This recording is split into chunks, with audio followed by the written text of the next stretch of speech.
সরকারি প্রাথমিক বিদ্যালয়ের মাঠ প্রাঙ্গণে সার্বজনীন শ্রী শ্রী দুর্গাপূজা উদযাপন কমিটির পক্ষ থেকে সবাইকে জানাই শারদীয় শুভেচ্ছা। প্রতিবারের ন্যায় এবারও আমরা দুর্গাপূজা উদযাপন করছি।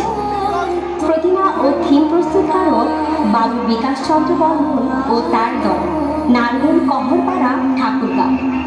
সাজসজ্জা ও আলোকসজ্জায় Jyotiraj event management sound and lighting house, Kaliaganj Bazar, Boda, Panchagarh. সার্বিক সহযোগিতায় সুন্দরীহাট গাছের সকল ভক্তবৃন্দ। এখন আপনারা দেখবেন গণেশের মাতৃভক্তি ও মহালয়া। ধন্যবাদ।